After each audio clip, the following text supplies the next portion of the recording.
はじめまして、あきらです。白血病になりました。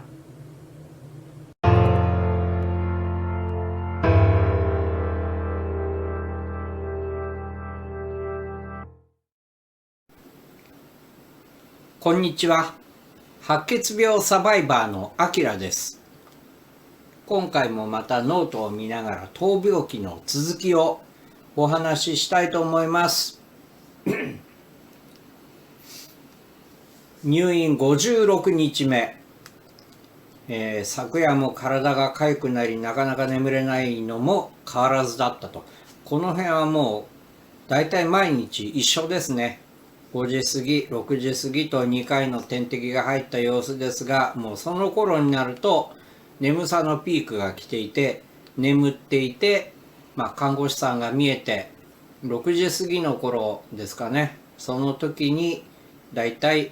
起き上がりまして、熱を測って血圧を測ってという、そういう時間になってますね。7時過ぎにまた何かの点滴を投与されてますね。昨日は夕方下痢便が、続いていましたが、それ以降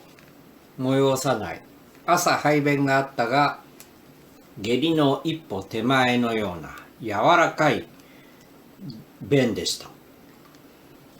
で、この頃からは下手に便をした時に切れて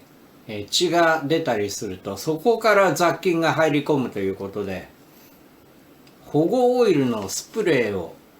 使い出してますね。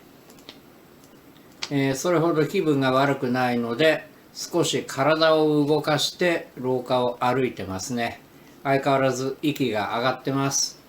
実際に心拍数なども以前抗がん剤投与当初に比べて、高くなっているんですね。この頃8時頃朝食2割ほど食べて服薬が7錠と、10時半頃点滴3つが交換になりまして、12時過ぎに昼食5割強食べられたかな。服薬が3錠、13時頃から、シャワーですね。シャワーの時に着替えをしたりして、その時に結構排便したくなるというね。シャワー室と、トイレ、これが一緒のユニットになっているんです。結構広めのユニットでしたけれども、だから、服を脱いでさあシャワーを浴びようという時に、もう条件反射のように何か排便を催すというような、そういう感じの日々が多かったと思います。で、このシャワーに入る時に、これも以前からお話をしていますが、首にカテーテルが入ってるんですね。この先短いのが2本二股になってまして、そこに点滴のルートがこうつながっていると。このルートを切り離しまして、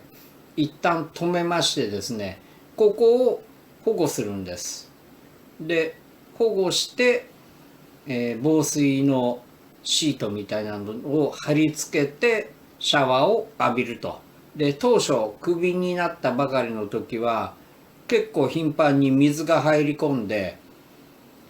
シャワーの後それを剥がした時にその水がボタボタっと垂れたりすることもあったんですけれども、だんだんもうそういうこともなくなってまして、さっと交換できるような感じでしたね。シャワーの後13時半頃からですね、点滴の抗生剤プラス、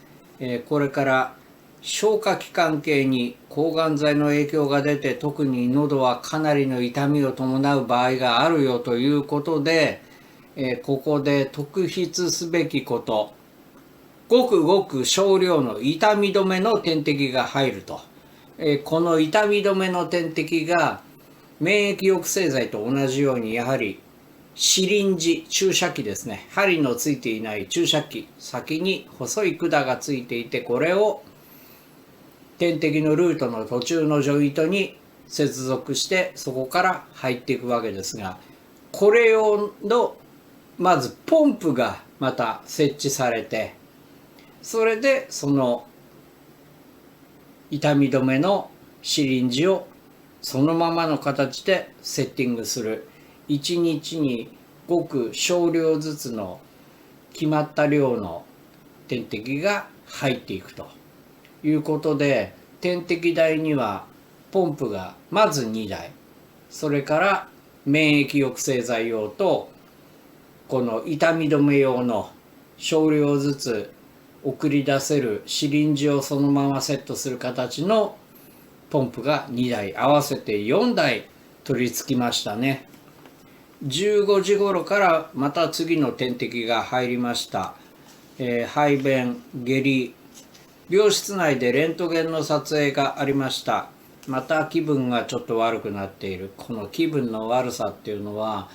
上がったり下がったりで、常時気分が悪いわけじゃないんですね。ちょっと一時的に気持ち悪いなというのが行ったり来たり上がったり下がったりということですね。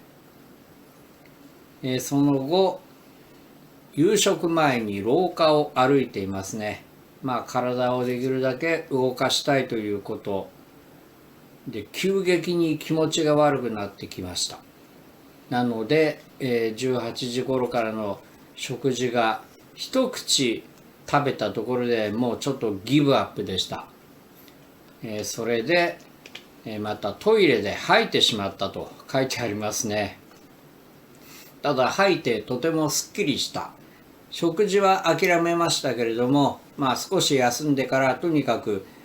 薬は飲まなきゃいけないので、服薬が8錠ですね。でその後気分が少し落ち着いてからスナック菓子を食べてますね。スナック菓子なども病院食に比べて味が濃いということが言えますね。それでだから